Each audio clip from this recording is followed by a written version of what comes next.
श्रीमद् भागवतम के तृतीय स्कंद का अध्याय 14, इसमें संध्या के समय में दिति का गर्भधारण का वर्णन हुआ है।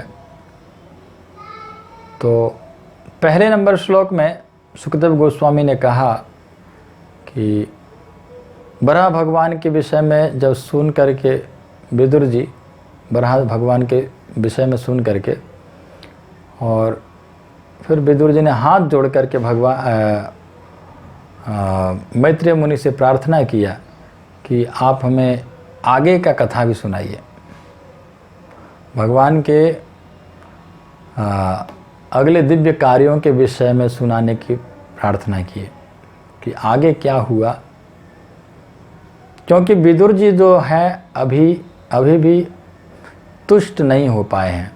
दूसरे नंबर श्लोक में विदुर जी ने कहा कि मैंने सुना हूँ, शिष्य परंपरा से मैंने ये सुना हूँ कि जो आदि असुर हिरण्याक्ष, आदि असुर इसलिए कहते हैं क्योंकि असुरों में सबसे पहला असुर था हिरण्याक्ष, दिति का सबसे पहला पुत्र था ना।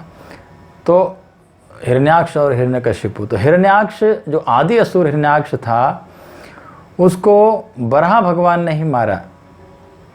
यज्ञ रूप जो भगवान बराहदेव है, वहीं भगवान बराहदेव ने उस असुर को मारा। मैंने ये शिष्य परंपरा के द्वारा मैंने सुना हूँ। फिर तीसरे नंबर श्लोक में विदुर जी कहते हैं कि जब भगवान पृथ्वी को जब ऊपर उठा कर लेकर जा रहे थे तो असुर उस हिरण्याक्ष और भगवान बराह के बीच में युद्ध का कारण क्या था, क्यों युद्ध हो गया। वो अपना पृथ्वी को ऊपर लेकर जा रहे थे तो उससे युद्ध करने की क्या ज़रूरत था, उसको अपना असुर अपना रहना चाहिए था। उसको क्यों युद्ध हुआ, युद्ध का कारण क्या है, ये बताइए।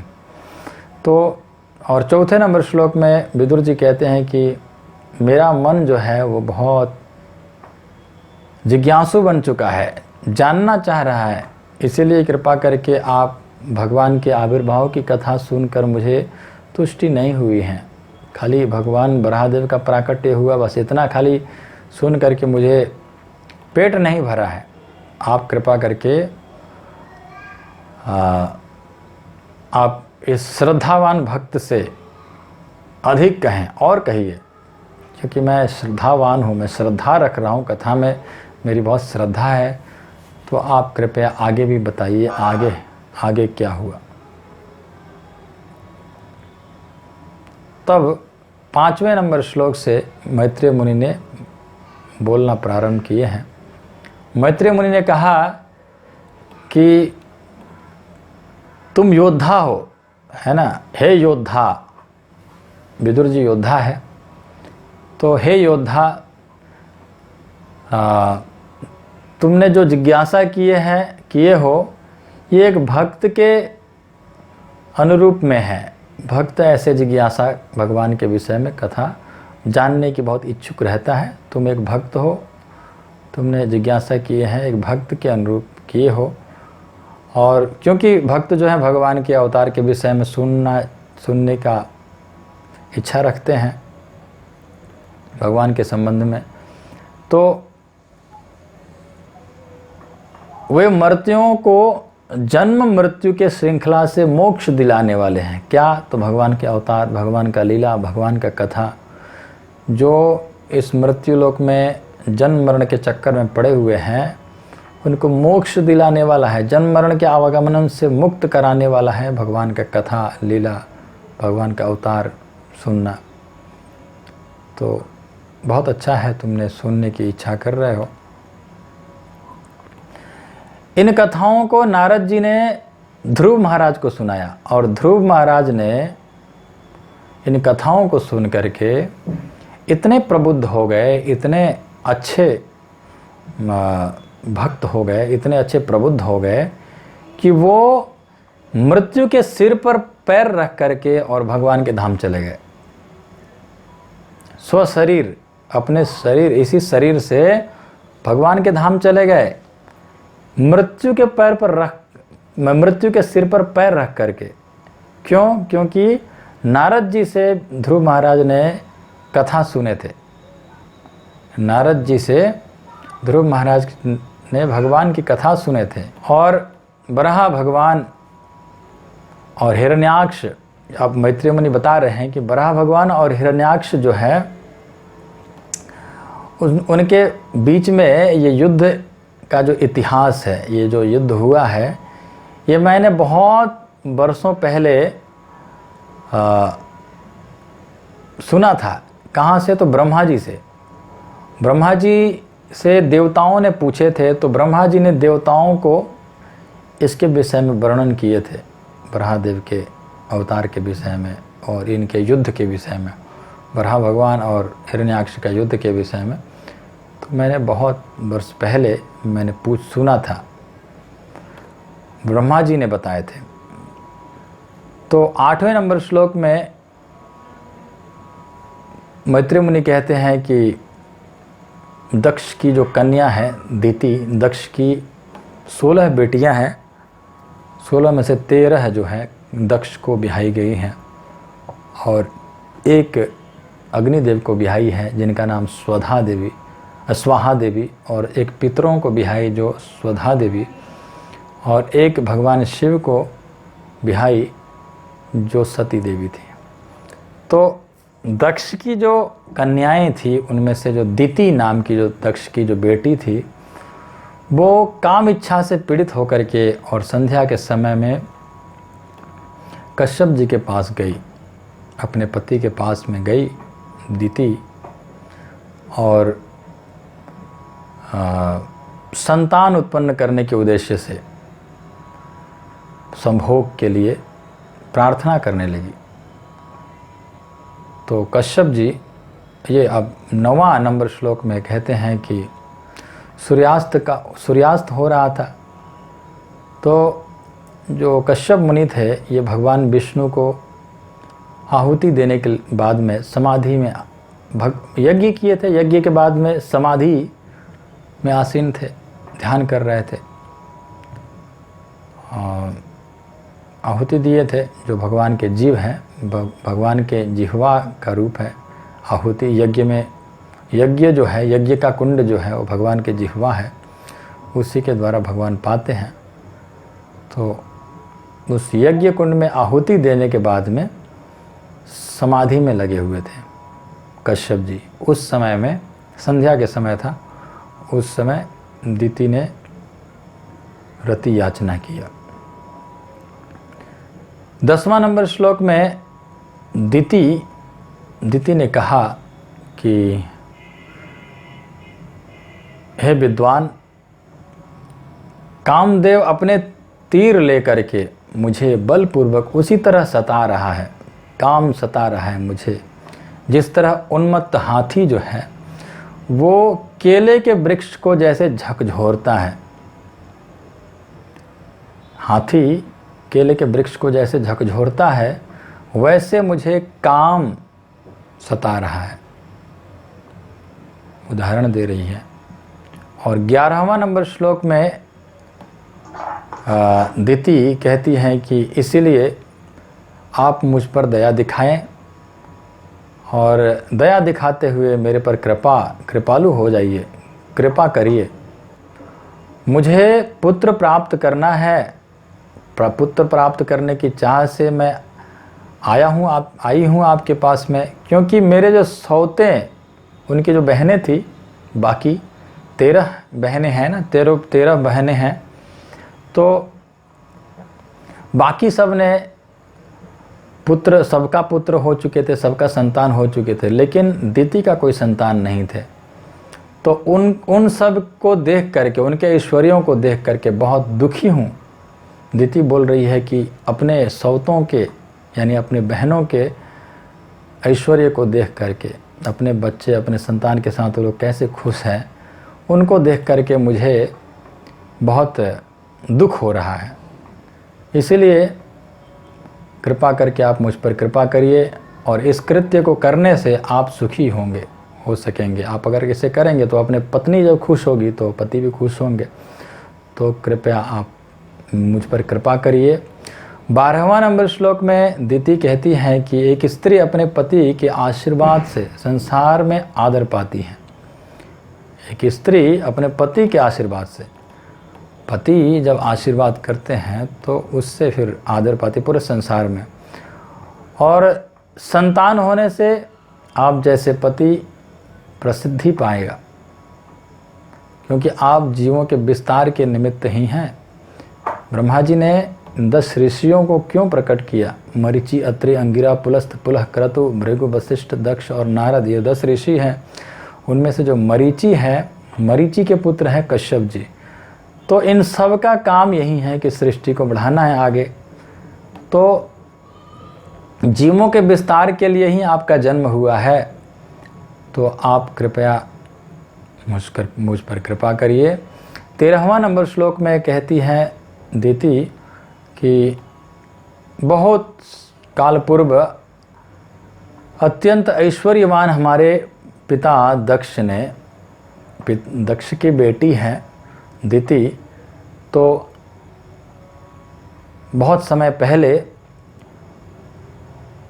जो अपने पुत्रियों पर बहुत कृपा करने वाले हैं, दक्ष जो मेरे पिताजी हैं, अपने पुत्रियों को बहुत प्रेम करते हैं, उन्होंने हम सबको अलग अलग करके पूछा था कि तुम्हें किससे विवाह करना है ना, तुम किसको अपने पति रूप में चुनना चाहती हो। तो ऐसे पूछे थे। 14वां नंबर श्लोक में दिति कहती है कि हमारे शुभाकांक्षी पिता दक्ष ने हमारे मनोभाव को जान करके अपनी 13 कन्याओं को, मतलब ये 13 कन्याओं ने ऐसे बोली होगी, इनका इच्छा हुआ होगा कि हमें कश्यप जी के साथ विवाह करना है, तो उन्होंने 13 को आपको समर्पित कर दिए। 13 बहनों को कश्यप जी को समर्पित कर दिए, और तब से हम सभी आपकी आज्ञाकारिणी रही हैं, आपकी आज्ञा का पालन कर रही हैं, आपकी पत्नी बने हुए हैं, आपकी पत्नी के रूप में हैं। और दिति 15वां नंबर श्लोक में कहती हैं कि हे कमल लोचन, कमल की तरह आँख वाले कश्यप मुनि, कश्यप जी को कहते हैं हे कमल लोचन, कृपया मेरी इच्छा पूरी करके मुझे आशीर्वाद दीजिए। जब कोई त्रस्त होकर के किसी महापुरुष के पास पहुंचता है तो उसकी याचना कभी भी व्यर्थ नहीं होनी चाहिए। तो ऐसे याचना कर रही है दिति। 16वां नंबर श्लोक में मैत्री मुनि कहते हैं कि हे वीर, विदुर जी को कहते हैं हे वीर। तो प्रभुपाद जी इस श्लोक के तात्पर्य बताए हैं कि हे वीर क्यों कह रहे हैं विदुर जी को, क्योंकि विदुर जी एक भक्त हैं और उच्च कोटि के भक्त हैं, तो इसलिए इनको वीर कह रहे हैं। मैत्रेय मुनि हे वीर कहने का मतलब, मैत्रेय मुनि ने विदुर जी को हे वीर क्यों कह रहे हैं, क्योंकि उच्च कोटि के भक्त हैं, और उच्च कोटि के जो भक्त होते हैं वो ऐसे नहीं होते हैं। कश्यप जी भी भक्त हैं, लेकिन इतने उच्च कोटि के नहीं हैं जितने उच्च कोटि के विदुर जी हैं। इसीलिए उन्होंने इस तरह काम वासना के कलमश से ग्रस्त और इसलिए असहाय एवं बड़बड़ाती हुई दिति को मरीचि पुत्र ने समुचित शब्दों में शांत किया, मतलब समझाने का प्रयास किया। ऐसा नहीं कि मना कर दिया, ये समय मतलब डांट दिया या कुछ, ऐसे कुछ नहीं, वो ऐसे हल्के फुल्के समझाने का प्रयास किया। और प्रभुपाद जी इस श्लोक के तात्पर्य में बताते हैं कि कश्यप अपने आध्यात्मिक कार्यों में संलग्न थे तो भी उनमें इतनी शक्ति न थी कि वे अपनी पत्नी को मना कर सकते जो इस तरह पीड़ित थी। भक्त थे लेकिन इतना उच्च कोटि के नहीं थे कि मना कर दें। वे कठोर शब्दों में अपनी असमर्थता व्यक्त करते हुए इनकार कर सकते थे, किंतु वे विदुर की तरह आध्यात्मिक रूप से बलवान नहीं थे। विदुर की तरह बलवान नहीं थे मैत्रेय मुनि, इसलिए यहाँ पर विदुर को यहाँ वीर कहकर संबोधित किया गया है, क्योंकि भगवत भक्त की अपेक्षा आत्मसंयम में कोई भी अधिक बलवान नहीं होता। भगवान के जो भक्त होते हैं वो बलवान होते हैं इन सब में, लेकिन जो आत्म संयम करके रहने वाले लोग हैं वो इतना बलवान नहीं होते हैं। जी प्रभुपाद जी बता रहे हैं। तो 17वां नंबर श्लोक में मैत्रेय कश्यप जी बोलना प्रारंभ किए हैं। कश्यप जी कहते हैं कि हे भीरु, तुम्हें जो भी इच्छा प्रिय हो उसे मैं तुरंत तृप्त करूंगा, मतलब तुम्हारी इच्छा को पूरा करूंगा, क्योंकि तुम्हारे अतिरिक्त मुक्ति की 3 सिद्धियों का स्रोत और कौन है। देखिए मुक्ति के 3 है ना, मुक्ति के 3 सिद्धियों का स्रोत क्या है। मुक्ति के 3 सिद्धियां जो है वो धर्म अर्थ काम है। और ये धर्म अर्थ काम जो है ये इनमें सहायता करने वाली जो होती है वो स्त्री होती है, पत्नी होती है। तो इसलिए कहते हैं कि तुम्हें जो भी क्योंकि तुम्हारे अतिरिक्त मुक्ति के 3 सिद्धियों का स्रोत और कौन है। मुक्ति के ये जो 3 सिद्धियों का जो स्रोत है धर्म अर्थ काम, इसमें सहायता करने वाली तुम ही तो हो। अपनी पत्नी को थोड़ी सी ताकत दे रहे हैं, मतलब खुश कर रहे हैं, बता करके बोल करके कि तुम बहुत अच्छी हो और तुम्हारे कारण ही मैं धर्म अर्थ काम में आगे बढ़ पाऊंगा। और तुरंत बताएं कि बद्धात्मा के लिए स्त्री को मुक्ति का स्रोत माना जाता है। स्त्री जो होती है, पत्नी जो होती है, मुक्ति का स्रोत, क्योंकि वह अपने पति की चरम मुक्ति के लिए उसकी सेवा करती हैं। जो पत्नी होती है वो अपने पति की सेवा क्यों करती है? मुक्ति के लिए करती हैं। पति मुक्त होंगे तो अर्धांगिनी है पत्नी, तो वो भी आधा तो उसको मिल जाएगा। तो जो पति भक्ति करते हैं, भगवान की सेवा में लगे हुए हैं, उनको हर प्रकार से पत्नी जो है वो सेवा करती हैं। पति को किसी प्रकार की कोई दिक्कत ना हो, भगवान की सेवा में हेल्प करती है, सहायता करती हैं। तो इसीलिए इन स्त्रियों को, स्त्री को जो पत्नी है, पत्नी को धर्म अर्थ काम में सिद्धियों का स्रोत माना गया है शास्त्रों में, स्त्री को। और 18वां नंबर श्लोक में कहते हैं, कश्यप जी कहते हैं कि जिस तरह जहाज़ों के द्वारा समुद्र को पार किया जा सकता है, जहाज़ के द्वारा समुद्र को पार किया जा सकता है, उसी तरह मनुष्य पत्नी के साथ रहते हुए भव सागर की भयावह स्थिति से पार हो सकता है। जैसे समुद्र को पार कर सकते हैं जहाज़ की सहायता से, वैसे पत्नी की सहायता से इस भव सागर को पार किया जा सकता है। ये कश्यप जी बता रहे हैं। अगर सही पत्नी मिल जाए, अच्छी पत्नी मिल जाए, जो धर्म काम हाथ बटाने वाली मिल जाए, तो फिर जीवन सुधर जाता है। व्यक्ति का आनंद, जीवन में आनंद ही आनंद रहता है। अपना भक्ति करते हैं पति पत्नी दोनों मिल करके और फिर आगे बढ़ते चले जाते हैं। पर अच्छी पत्नी जो भगवान के भक्ति में मन लगने वाली जो पत्नी हो। और 19वां नंबर श्लोक में कश्यप जी कहते हैं कि हे आदरणीया, अपनी पत्नी को, दीति को कहते हैं कि पत्नी इतनी सहायताप्रद होती है कि वह मनुष्य के शरीर की अर्धांगिनी कहलाती है। पत्नी को पति की अर्धांगिनी कहा जाता है क्योंकि आधा अंग पत्नी ही होती है, क्योंकि वह समस्त शुभ कार्यों में हाथ बटाती हैं। पुरुष अपनी पत्नी पर जिम्मेदारियों का सारा भार डालकर निश्चिंत होकर विचरण कर सकता है।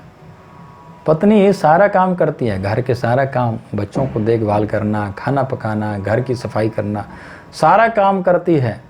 पति भले ही ऑफिस जाए ना जाए, कुछ काम करे ना करे, लेकिन पत्नी जो है वो सारा काम घर का देखभाल करती है। तो ये सारी जिम्मेदारियों को संभालती हैं पत्नी। और कश्यप जी आगे कहते हैं कि जिस तरह किले का सेनापति आक्रमणकारी लुटेरों को बहुत आसानी से जीत लेता है।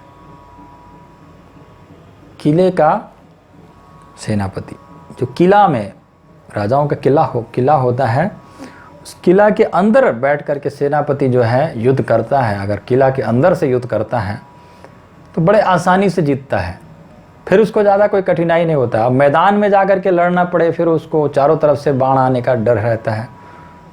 तो लेकिन किले के अंदर से अगर खुद छुपा हुआ है और बाहर के लुटेरों को, अगर बाहर के लोगों को बाहर के लुटेरों को अगर मारना चाह रहा है तो बहुत आसानी से जीत सकता है। तो उसी तरह पत्नी का आश्रय लेकर के मनुष्य उन इंद्रियों को जीत सकता है। पत्नी का आश्रय लेकर के, जो अन्य आश्रमों में अजेय होती हैं। इंद्रियों को जीतना जो बाकी आश्रम हैं, जैसे गृहस्थ को छोड़ करके ब्रह्मचारी हुआ, वानप्रस्थी हुआ, सन्यासी हुआ, ये 3 आश्रम जो है वो इतना आसानी नहीं है इन इंद्रियों को जीत पाना। लेकिन इन इंद्रियों को जीतने के लिए अगर पत्नी की सहायता हो तो फिर जीता जा सकता है बड़े ही आसानी से। जैसे पत्नी के सहायता से, जैसे किले के सहायता से सेनापति आसानी से जीत जाता है, वैसे ही पत्नी की सहायता से पत्नी एक किले की समान मानी जाती हैं। प्रभुपाद जी यहाँ पर इस तात्पर्य में बहुत सुंदर बताए हैं, समय मिले तो आप लोग पढ़िए। और 21वां नंबर श्लोक में कहते हैं कि हे घर की रानी, कश्यप जी कहते हैं दिति को कि हे घर की रानी, हम न तो तुम्हारे कार्य करने में सक्षम है, मतलब पत्नी जो कार्य कर पाती है, कर सकती है, वो काम हम नहीं कर सकते हैं, और न ही तुमने जो कुछ किया है उससे उऋण हो सकते हैं। जो पति का सेवा किए हैं उससे उऋण नहीं हो सकते हैं। ये वैसे पत्नी को मनाने के लिए, पत्नी को खुश करने के लिए मजाक में भी हो सकता है इस तरह की बातें, ये वाला बात कह रहे हैं। चाहे हम अपने पत्नी अपने जीवन भर या मृत्यु के बाद भी कार्य करते रहें, है ना, मृत्यु के बाद भी अगर कार्य करते रहें तब भी तुम्हारे ऋण से उऋण नहीं हो सकते हैं, ऐसे बोल रहे हैं कश्यप जी पत्नी को, दिति को इस तरह से। और तुमसे उऋण हो पाना उन लोगों के लिए भी असंभव है जो निजी गुणों के प्रशंसक होते हैं। अपने गुणों की प्रशंसक, अपना मैं ये हूँ, मैं वो हूँ, उन लोगों के लिए भी असंभव है तुम जैसी पत्नी के ऋण से उऋण हो पाना। 22वां नंबर श्लोक में कश्यप जी कहते हैं कि यद्यपि मैं तुम्हारे ऋण से उऋण नहीं हो सकता, किंतु मैं संतान उत्पन्न करने के लिए तुम्हारी कामेच्छा को तुरंत तुष्ट करूंगा। ऋण से उऋण तो नहीं हो सकता हूँ, लेकिन तुम्हारी इच्छा को पूर्ण करूंगा, किंतु तुम केवल कुछ क्षणों तक प्रतीक्षा करो, जिससे अन्य लोग मेरी भत्सरना न करें, है ना। थोड़ी देर के लिए रुक जाओ, नहीं तो लोग जो है मेरी बेइज्जती करेंगे। क्यों? तो आगे बता रहे हैं 23वां नंबर श्लोक में कहते हैं कि यह विशिष्ट बेला है, बहुत अशुभ बेला है। विशिष्ट बेला अतीव अशुभ है, अशुभ समय है, क्योंकि इस समय में भयावने दिखने वाले भूत और भूतों के स्वामी भगवान शिव को बोल रहे हैं, नित्य संगी दृष्टि गोचर होते हैं। भूत और भूतों के जो भूतनाथ हैं भगवान शिव, वो इस समय विचरण करते हैं। 24वां नंबर श्लोक में कश्यप जी कहते हैं कि इस बेला में भूतों के राजा शिव जी, भूतों के जो राजा है शिव जी, अपने वाहन बैल के पीठ पर बैठकर उन भूतों के साथ विचरण करते हैं। भगवान शिव संध्या के समय में विचरण करते हैं बैल के पीठ पर बैठ करके, अपने नंदी के पीठ पर बैठ करके, और विचरण करते हैं भूत प्रेतों को साथ में लेकर के संध्या के समय। जो लोग अपने कल्याण के लिए उनका अनुगमन करते हैं, जो अपने कल्याण के लिए उनका अनुगमन करते हैं।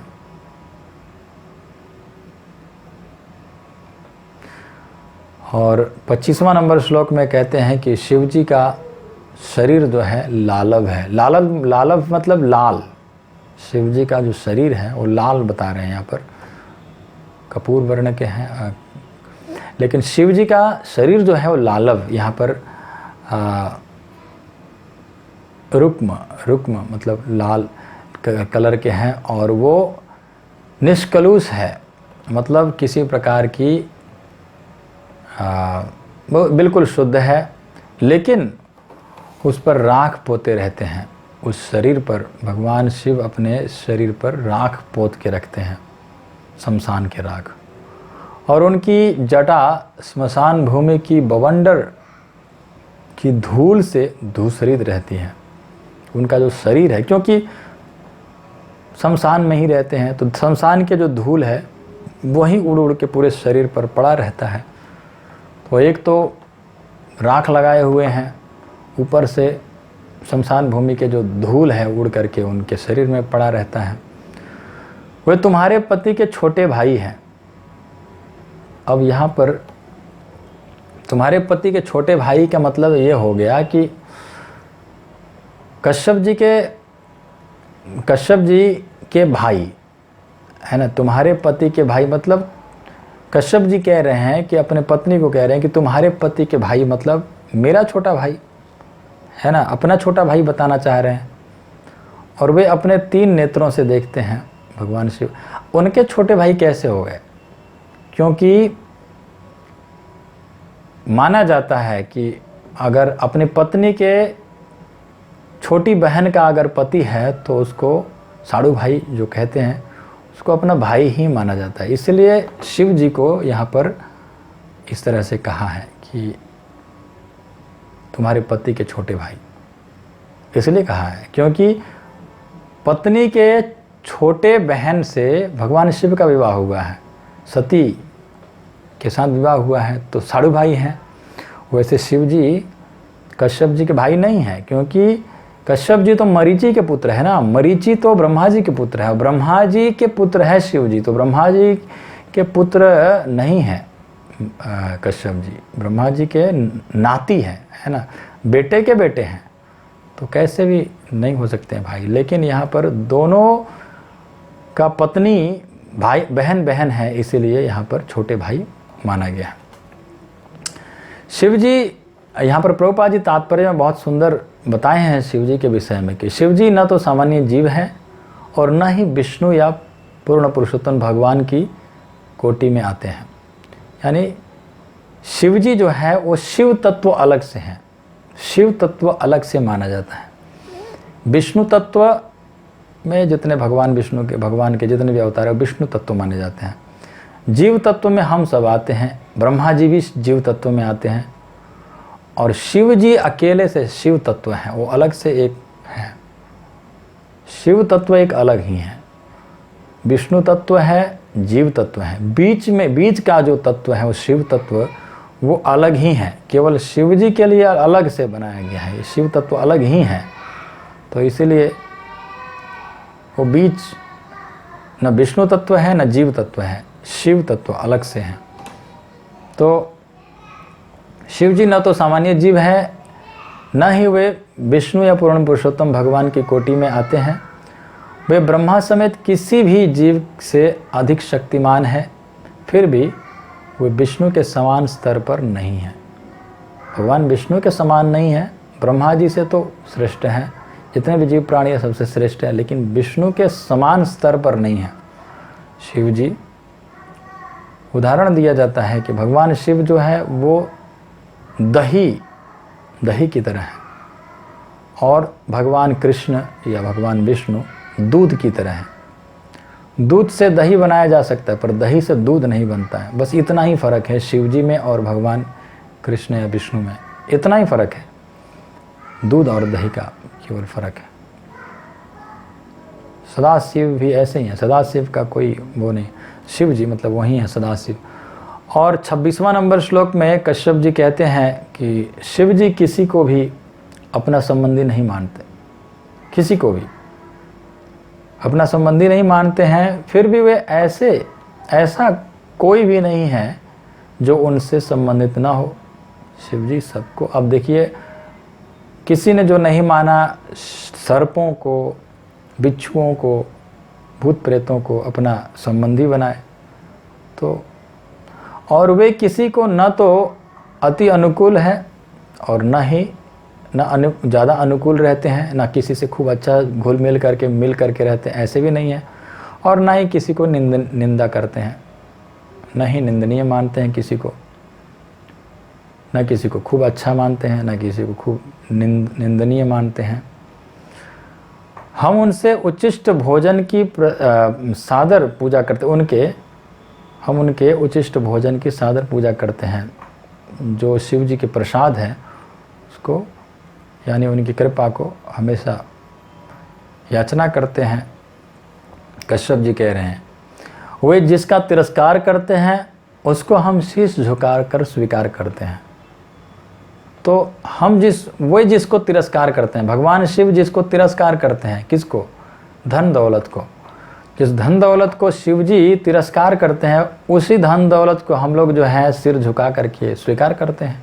27वां नंबर श्लोक में मैत्री मुनि कहते हैं कि भौतिक जगत में न तो कोई भगवान शिव के बराबर है, इस भौतिक जगत में, इस संसार में, इस भौतिक संसार में शिव जी के बराबर कोई नहीं है, और उनसे बढ़कर भी कोई नहीं है इस भौतिक संसार में।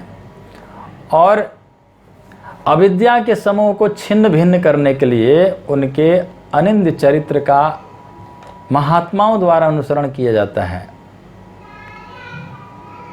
उनके जो चरित्र है वो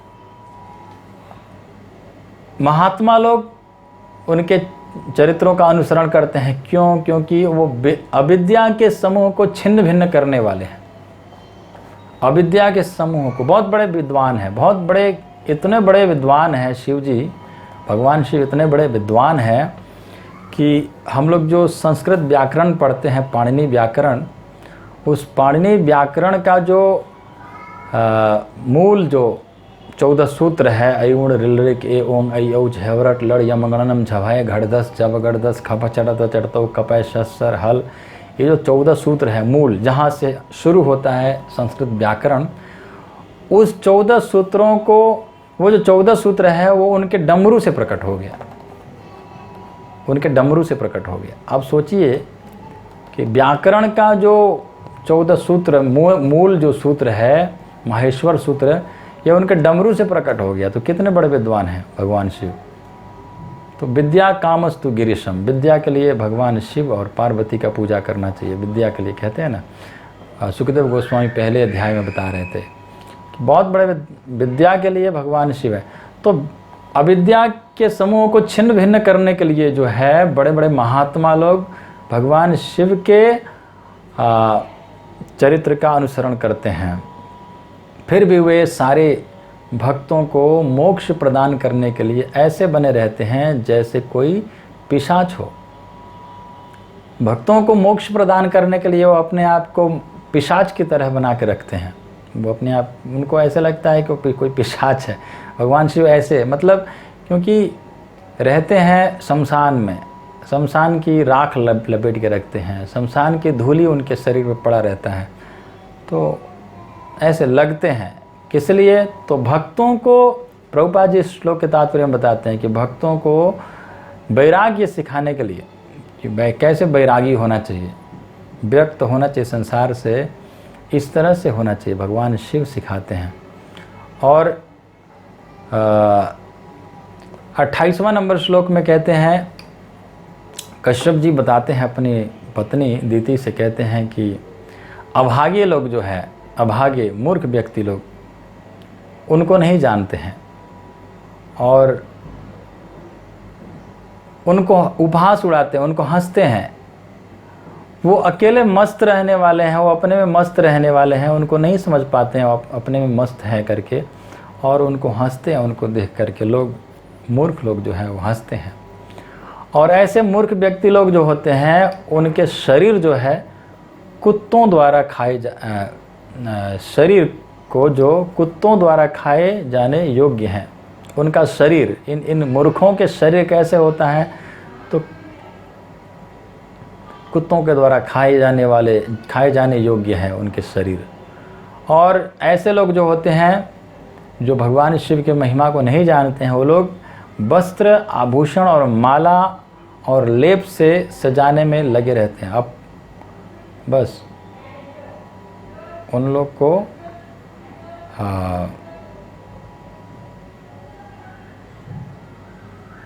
लोग जो है, इस तरह के जो लोग हैं जो भगवान शिव को नहीं जानते हैं, वो लोग वस्त्र पहनाते हैं।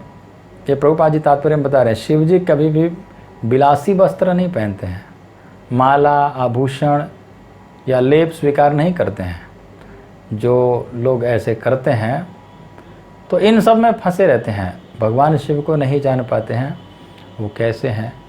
और बस ऐसे मूर्ख लोग जो है वो वस्त्र पहनाने में, सोने के वस्त्र पहनाएंगे, ये वो तो भगवान शिव नहीं पहनते हैं।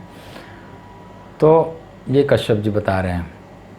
29वां नंबर श्लोक में कहते हैं कश्यप जी कि ब्रह्मा जी जैसे बड़े बड़े जो देवता लोग हैं, वो लोग भी भगवान शिव के धर्मानुष्ठानों का पालन करते हैं। भगवान शिव जो अपनाए हुए हैं, जिस धर्मानुष्ठान को अपनाए हुए हैं, जो धर्म कर्म करते हैं, कैसे नाम जप करना है, भगवान का ध्यान कैसे करना है, ये सब ब्रह्मा जी जैसे लोग उनका पालन करते हैं, उनके जैसे अनुसरण करते हैं।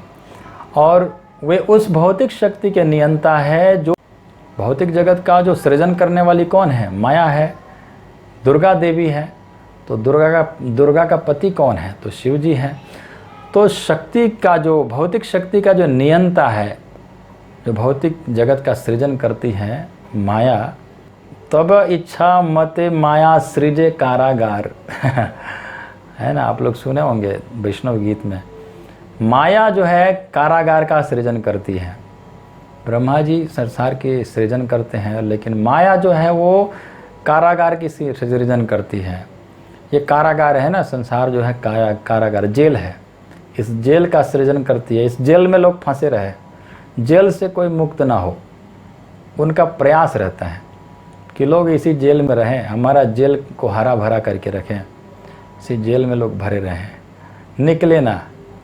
तो ये माया का काम है, ये दुर्गा देवी का काम है। तो वो इस जेल को सजा के रखती है, इस जेल में लोग को भर के रखती है। जो भी भगवान का भक्ति की तरफ जाता है उसको खींचती है, खींच करके कहती है क्या, कहाँ जा रहे हो, हैं कहाँ फंसे जा रहे हो। जो माया देवी जो है वो, माया जो है वो हमको फंसाती है संसार में। कहाँ घुस रहे हो, कहाँ घूम रहे हो, कहाँ जा रहे हो। और जैसे भक्ति में हम आगे बढ़ते हैं तो कुछ ना कुछ माया पकड़ लेती है। अब क्लास है तो कहीं बिजी कर देती है, आज क्लास है कहीं बिजी कर देती है, अरे भूल गए क्लास हो गया क्या, तो हाँ, तो माया देवी ने पकड़ लिए थे। तो ऐसे माया देवी अपना काम करते रहती है, सृजन करती है, यही जेल का सृजन करती हैं। सृजन मतलब वही है जेल का। ब्रह्मा जी जैसे सृष्टि करते हैं वैसे ही ये भी करती है, लेकिन ये अलग प्रकार से लोगों को इस माया जाल का सृजन करती है। और वे महान हैं, अतएव उनके पिशाचवत गुण मात्र विडंबना है। भगवान शिव जो है वो महान है, वो माया के, दुर्गा के पति है, जो सृजन जगत का सृजन करती है, भौतिक शक्ति है, और वो महान है। लेकिन फिर भी वो ये एक पिशाच की तरह भगवान शिव जो है ऐसे, ये बस खाली दिखाई के ऐसे कुछ नहीं है, वो बहुत महान है भगवान शिव। और 30वां नंबर श्लोक में मैत्रेय मुनि कहते हैं कि इस तरह दिति अपने पति द्वारा सूचित की गई। उनके पति जो है सूचित किया है कि ये समय सही नहीं है और ये गलत समय, इस समय हमको तुमको गर्भ धारण नहीं करना चाहिए। लेकिन जो दिति थी वो कामदेव के द्वारा विवश कर दी गई थी, इसलिए वो संभोग की तुष्टि के लिए कामदेव के द्वारा विवश कर दी गई थी। इसलिए उन्होंने, दिति ने कश्यप जी के वस्त्र को पकड़ लिया, जैसे कोई निर्लज्ज वेश्या व्यवहार करती हैं किसी पुरुष के साथ, वैसे वस्त्र को पकड़ लिया कश्यप जी के।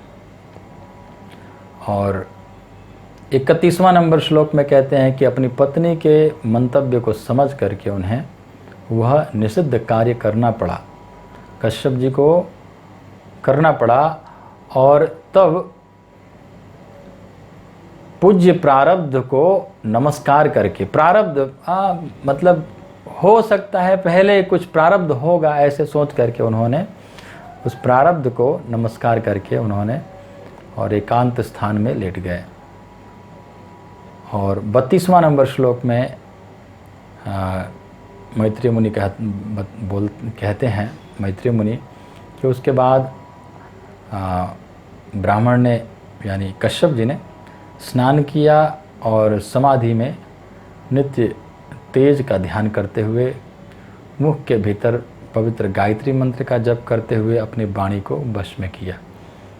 स्नान किए उसके बाद में और फिर उन्होंने गायत्री मंत्र जप करने लगे। कैसे जप किए? तो मुख के भीतर गायत्री मंत्र जो है वो मुख से बाहर नहीं निकलना चाहिए, अंदर ही अंदर से लिया जाता है, गायत्री मंत्र का जप किया जाता है, ओठ तक नहीं हिलना चाहिए। तो ऐसे उन्होंने और वाणी को वश में किया। 33वां नंबर श्लोक में कहते हैं कि इसके बाद दिति अपने पति के और निकट गई और उसका मुख दोषपूर्ण कृत्य के कारण झुका हुआ था। दोष मतलब डरी हुई थी।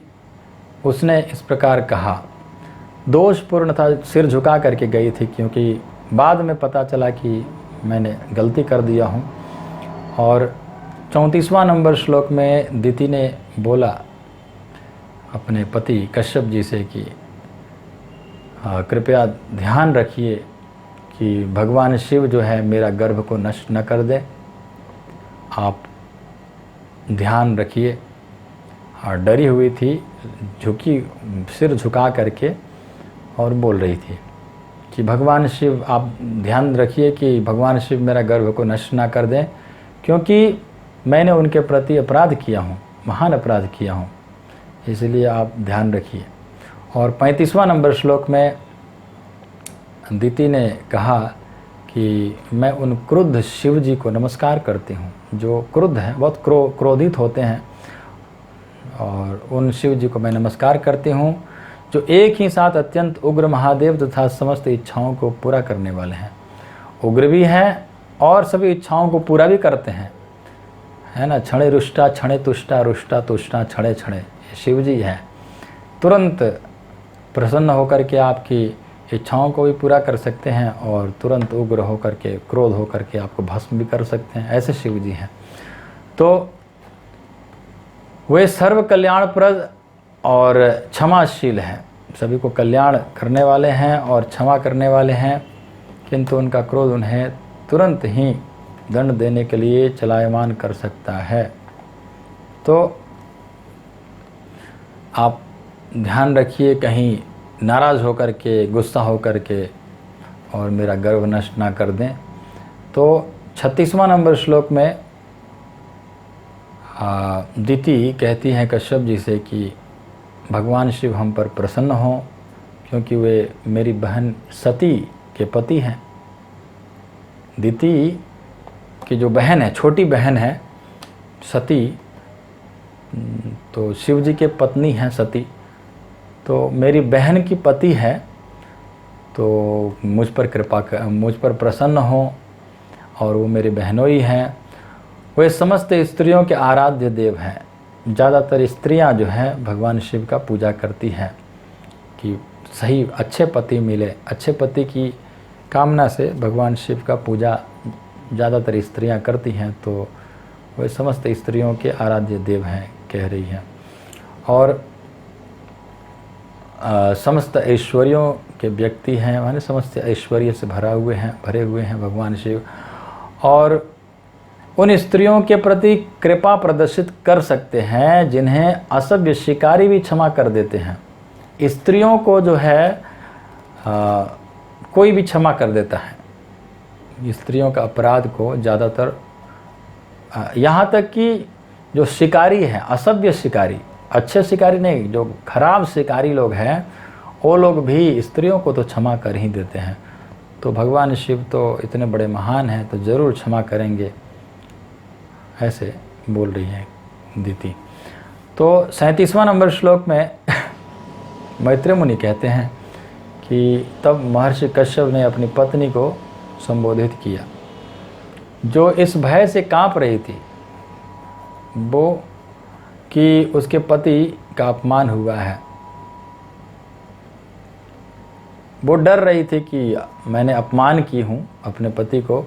वह समझ गई कि उन्हें संध्याकालीन प्रार्थना के समय प्रार्थना करने के नैतिक कर्म से विरत होना पड़ा। जो नित्य नैतिक का कर्म मतलब है कि नित्य कर्म जो रोज करते थे, संध्या वंदन, उसको छोड़ना पड़ा। संध्या के समय में जो संध्या वंदन करते थे उससे विरत होना पड़ा, उस संध्या वंदन को छोड़ना पड़ा जो नैतिक कर्म था, जो नित्य करने वाले कर्म था। फिर भी वह संसार में अपनी संतानों का कल्याण चाहती थी। जानती थी कि मैंने अपराध किए हूँ, मैंने गलती की हूँ, अपने पति का जो नित्य कर्म था उस समय में मैंने गलत काम किया हूँ, ये मैंने बहुत गलत किया हूँ, इस तरह से वो जानती थी। लेकिन फिर भी अपने संतान की कल्याण चाहती थी, इसलिए वो जा कर के जैसे भी अपने आप को संभाल करके वो जा कर के अपने पति को बोल रही थी कि मेरे गर्भ नष्ट न हो जाए। 38वां नंबर श्लोक में कश्यप जी ने बोलना प्रारंभ किए हैं। कश्यप जी ने कहा कि तुम्हारा मन दूषित होने के कारण, पहली बात है तुम्हारा मन दूषित था, दूसरी बात है कि मुहूर्त अपवित्र था, सही समय नहीं था, समय गलत था, और तीसरा कारण है कि मेरे निर्देशों की तुम्हारे द्वारा उपेक्षा किया गया। मैंने तुमको निर्देशन दिया कि ये गलत समय है, लेकिन फिर भी तुमने उपेक्षा किया, उसको माना नहीं उस बात को। और कितना कारण हो गया, 1 2 3, और चौथा कारण है कि तुम्हारे द्वारा देवताओं का अवहेलना होने से सारी बातें अशुभ थी, सब अशुभ हुआ, ये है ना। तो ये सभी अशुभ था, तुमने ये सब गलत किया है। इसीलिए 39वां नंबर श्लोक में कहते हैं कि तुम्हारे निंदित गर्भ से, तुम्हारा गर्भ का निंदा है मतलब निंदित गर्भ से 2 अभद्र पुत्र उत्पन्न होंगे। 2 पुत्र होंगे, वो अभद्र होंगे, बिल्कुल अभद्र होंगे, और वे तीनों लोगों के लिए निरंतर शोक का कारण बनेंगे। तीनों लोग जो है शोक से भर जाएंगे उन दोनों के कारण, तुम्हारे पुत्रों के कारण, और क्योंकि तुमने अशुभ समय, अशुभ हुआ है ये सब। और 40वां नंबर श्लोक में कहते हैं कि वे दीन निर्दोष जीवों का वध करेंगे। वे दीन, किसको दीन कह रहे हैं? उन दोनों को, हिरण्याक्ष और हिरण्यकशिपु को कह रहे हैं कि ये दोनों जो होंगे, तुम्हारे जो पुत्र होंगे, ये दोनों वो बहुत नीच होंगे, दीन होंगे, और निर्दोष जीवों का वध करेंगे, स्त्रियों को सताएंगे, महात्माओं को क्रोधित करेंगे। तो इस तरह से 41वां नंबर श्लोक में कश्यप जी कहते हैं कि उस समय ब्राह्मण के स्वामी भगवान, पूर्ण पुरुषोत्तम भगवान जो समस्त जीवों के हितैषी हैं, अवतरित होंगे। जब ये लोग इस तरह से ऐसे पाप करने लग जाएंगे, सभी को सताने लग जाएंगे, महात्माओं को भी सताने लग जाएंगे, भक्तों को, तो उस समय भगवान अवतार लेंगे और उनका इस तरह वध करेंगे जिस तरह इंद्र ने वज्र से पर्वतों को ध्वस्त कर देता है। क्योंकि ये बहुत शक्तिशाली होंगे, तो इनको मारना छोटी मोटी उदाहरण नहीं देना चाहिए। इसलिए बोलते हैं कि इंद्र ने अपने वज्र से जैसे पत्थरों को, पर्वतों को ध्वस्त कर देता है, वैसे ही तुम्हारे पुत्रों को ये भगवान जो है तुम्हारे पुत्रों को नष्ट कर देंगे, ख़त्म कर देंगे। वो प्रकट होकर के मारेंगे, भगवान स्वयं। और 42वां नंबर श्लोक में दिति ने कहना प्रारंभ किया है। दिति ने कहा कि ये तो बहुत अच्छी बात है, बहुत उत्तम है, अति उत्तम है कि मेरे पुत्र भगवान के द्वारा, भगवान के सुदर्शन चक्र से मारे जाएंगे। बहुत अच्छी बात है, भगवान के द्वारा मारे जाएंगे, ये तो बहुत अच्छी बात है। ब्राह्मण भक्तों के क्रोध से कभी ना मारे जाएं।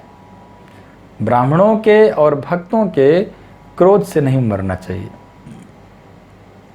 भगवान के हाथ से मर जाए तो बहुत अच्छी बात है, लेकिन ब्राह्मण अगर श्राप दे दे, श्राप से कोई मरे, तो फिर पीढ़ी पीढ़ी कितने जन्मों तक उसका उद्धार नहीं होता है। ब्राह्मण या भक्त लोग अगर अपराध कर दे, भक्तों का अपराध से अगर भक्त लोग अगर मार दें, तो उस भक्त और ब्राह्मणों के द्वारा अगर मरा तो फिर उसका कोई कल्याण नहीं होता। इसलिए वैसा ना मर करके और भगवान के हाथ से मरेगा तो बहुत अच्छी बात है। और प्रभुपाद जी श्लोक के तात्पर्य में एक दो लाइन में बोलना चाहता हूँ। प्रभुपाद जी ने इसमें बोले हैं कि जब ब्राह्मण किसी पर क्रुद्ध होते हैं तो उस समय भगवान प्रकट नहीं होते हैं। ब्राह्मण या भक्त दोनों बात है, ब्राह्मण या भक्त, जब ब्राह्मण और भक्त जब क्रोधित हो जाते हैं तो भगवान प्रकट नहीं होते हैं। क्रोधित होते हैं तो, क्योंकि ब्राह्मण क्रोध अपने आप में पर्याप्त होता है। क्योंकि ब्राह्मण अगर क्रोध कर दिया तो फिर हो गया, वो भगवान के आने की ज़रूरत नहीं, फिर उसके क्रोध के द्वारा वो मर जाएगा या उसका कुल ही नष्ट हो जाएगा। लेकिन यहाँ पर प्रभुपाद जी कहना चाह रहे हैं कि ब्राह्मण जो है क्रोधित होते हैं तो भगवान प्रकट नहीं होते हैं। इसलिए ब्राह्मण लोग या भक्त लोग को क्या करना चाहिए? सहन करना चाहिए, क्रोधित नहीं होना चाहिए, सहन करना चाहिए। सहन करेंगे तो भगवान आएंगे और भगवान देखेंगे। तो चलिए 43 नंबर श्लोक में कहते हैं कि जो व्यक्ति ब्राह्मण द्वारा तिरस्कृत किया जाता है या जो अन्य जीवों के लिए सदैव भयप्रद बना रहता है। मतलब क्या है कि अगर ब्राह्मण के द्वारा तिरस्कार किया गया, यदि कोई जीव, कोई व्यक्ति, जो व्यक्ति ब्राह्मण द्वारा तिरस्कृत किया जाता है और दूसरों को, ब्राह्मण लोग उसको तिरस्कार कर दिए और वो दूसरों को भयभीत करके रखता है, तो ऐसे लोग जो होते हैं उसका पक्ष ना नरक के लोग, मरने के बाद वो नरक जाएगा तो नरक के लोग भी उसके पक्ष में नहीं होंगे। उसका पक्ष ना तो पहले से नरक में रहने वालों द्वारा, पहले से जो नरक लोक में है वो लोग भी इसका पक्ष नहीं लेंगे, और न ही उन योनियों में रहने वालों द्वारा लिया जाता है जिसमें वह जन्म लेता है। कौन सी योनि में वो जन्म लेगा? अगर नरक नहीं जाएगा तो वो अगर जन्म भी लेगा इस पृथ्वी पर तो वो कौन से योनि में जन्म लेगा? तो ऐसे योनि में जन्म लेगा जिस योनि में आपस में ही एक दूसरे को कोई सम्मान नहीं देता हो। वो कैसे लोग होते हैं? कौन सी योनि होता है? तो प्रभुपाद जी तात्पर्य में बताते हैं कि कुत्ते लोग होते हैं। ऐसे लोग जो होते हैं, ऐसे योनि जो होता है कुत्तों का होता है। कुत्ते इतने अधिक तिरस्कृत रहते हैं कि वे अपने ही बिरादरी वालों पर तनिक भी संवेदना नहीं दिखाते हैं। कुत्ते लोग जो होते हैं अपने ही बिरादरी, अपने ही कुत्ता कोई आ जाए उसको भी नहीं छोड़ते हैं। तो ऐसे कुल में, ऐसे योनि में जन्म होता है जो ब्राह्मण द्वारा तिरस्कृत होता है और जो दूसरों को भयभीत करके रखता है। ऐसे लोग जो होते हैं ये किसी के पक्ष में नहीं, कोई भी इसको अपने पक्ष में नहीं लेता है। नरक के लोग भी उसको अपने पक्ष में नहीं लेंगे और नरक के लोग भी उनके पक्ष में नहीं होंगे, और इनका जन्म जो है कुत्ते की योनि हो सकता है। और 44वां और 45वां नंबर श्लोक में कहते हैं कि कश्यप जी ने कहा कि तुम्हारे शोक और पश्चाताप, शोक, पश्चाताप समुचित वार्तालाप के कारण, जो अभी जितने भी वार्तालाप किए हो इसके कारण, और शोक के कारण और पश्चाताप के कारण, और भगवान में तुम्हारी अविचल श्रद्धा के कारण। तुम्हारी श्रद्धा है, तुमने शोक किया है, तुमने पश्चाताप किया है, तुमने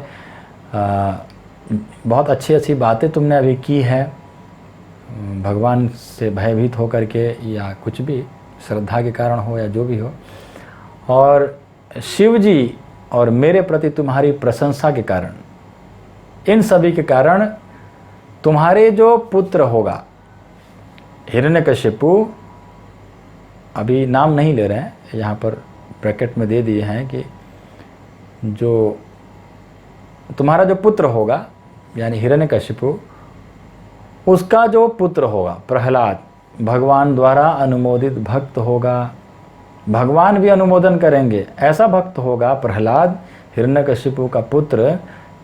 क्यों? क्योंकि तुमने शोक किया है, पश्चाताप किया है और अच्छा बातें की है, और तुम्हारी अविचल श्रद्धा है शिव जी में और मेरे में। इन सब के कारण तुम्हारा जो पौत्र होगा, तुम्हारा जो पोता होगा, वो बहुत बड़ा भक्त होगा और उसकी ख्याति भगवान के ही समान प्रचारित होगी। उसको लोग भगवान की तरह मतलब प्रचार करेंगे। प्रहलाद महाराज को बोल रहे हैं, तो प्रहलाद महाराज बहुत बड़े भक्त होंगे। तो 46वां नंबर श्लोक में कहते हैं कि उसके पद चिन्हों का अनुसरण करने के लिए संत पुरुष शत्रुता से मुक्त होने का अभ्यास करके, संत लोग जो होते हैं, संत लोग जो होंगे, वो उनके पद चिन्हों का अनुसरण करने के लिए संत लोग शत्रुता से मुक्त होने का अभ्यास करके, शत्रुता से मुक्त होने का अभ्यास करेंगे और उसके चरित्र को आत्मसात करना चाहेंगे। उनके चरित्र को गाएंगे या उनकी तरह भक्ति करेंगे। जिस तरह शुद्धिकरण की विधियां निम्न गुण वाले सोने को शुद्ध कर देती हैं, जैसे शुद्धिकरण की जो विधि होती है, सोने को शुद्ध करने का विधि होती है, तो उस विधि के द्वारा जो निम्न गुण वाली, जो मतलब खराब सोना भी होता है, तो उसको भी शुद्ध कर देता है। अगर शुद्धिकरण की विधि के द्वारा अगर किया जाए तो वो खराब सोना भी शुद्ध हो जाता है। तो वैसे ही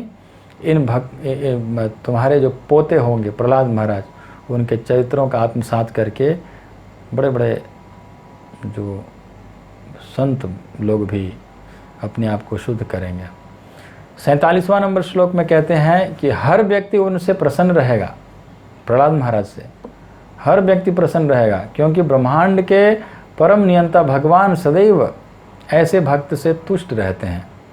भगवान भी उनसे तुष्ट रहते हैं। तो जा पर कृपा राम की होई, ता पर कृपा करे सब कोई। जिस पर भगवान का कृपा हो जाता है तो फिर उस पर सब कृपा करते हैं। जो भक्त होता है उसका, और जो उनके अतिरिक्त और किसी वस्तु की इच्छा नहीं करता, भगवान के अतिरिक्त और कुछ भी नहीं चाहता है, तो भक्त जो होते हैं वो भक्त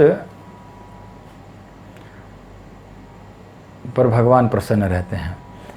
48वां नंबर श्लोक में कहते हैं कि भगवान का सर्वोच्च भक्त विशाल बुद्धि तथा विशाल प्रभाव वाला होगा।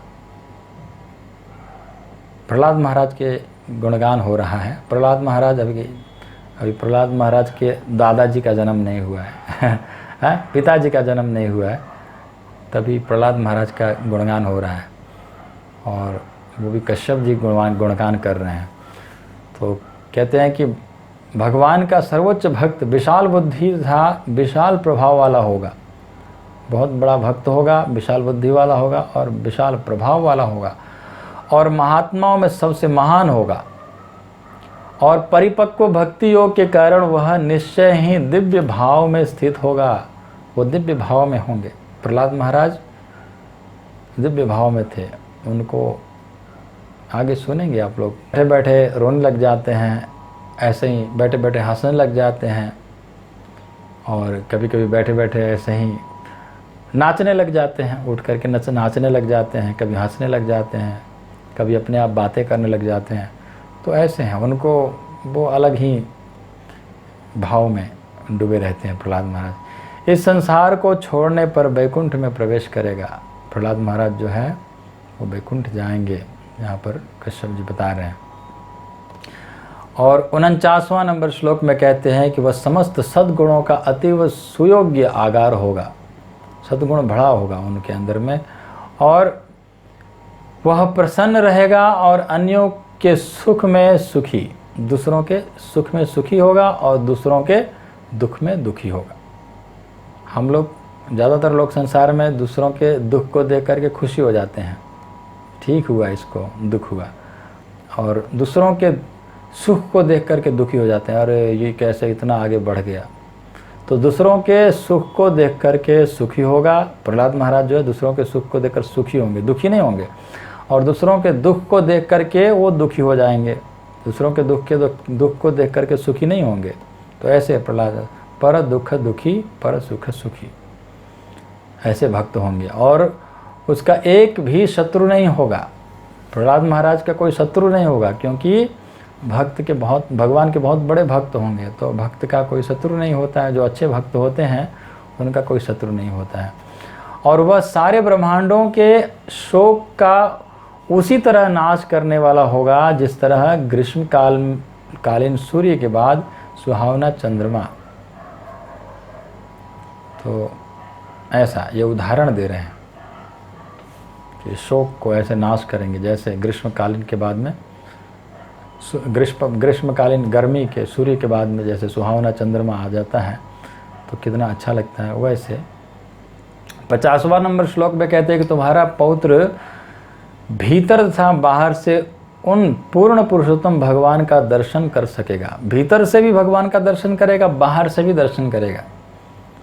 और जिनकी पत्नी सुंदर लक्ष्मी जी हैं, कौन सी भगवान का दर्शन करेगा भीतर से और बाहर से? तो लक्ष्मीपति भगवान विष्णु को अंदर से भी बाहर से भी ध्यान करेगा और दर्शन करेगा। और भगवान भक्त द्वारा इच्छित रूप धारण कर सकते हैं। प्रहलाद महाराज के द्वारा, जैसे प्रहलाद महाराज इच्छा कर सकते हैं वैसे रूप धारण करके नरसिंह देव आ सकते हैं, नरसिंह के देव के रूप में आ सकते हैं भगवान। और उनका मुखमंडल सदैव कुंडलों से सुंदर ढंग से अलंकृत रहता है। भगवान की कुंडल की बात बता रहे हैं। और 51 नंबर श्लोक में मैत्रेय मुनि कहते हैं कि यह सुन करके उसका पौत्र भगवान का भक्त होगा और उसके पुत्र भगवान कृष्ण द्वारा मारे जाएंगे। और दिति मन में अत्यधिक हर्षित हुई कि उनका पुत्र जो है, इतना अच्छी बात है, भगवान के द्वारा मरेगा, पौत्र जो है भगवान का बहुत बड़ा भक्त होगा। तो इसलिए बहुत खुशी हुई, हर्षित हुई। इस बात को सुन करके दिति दुखी नहीं हुई। हरे कृष्ण।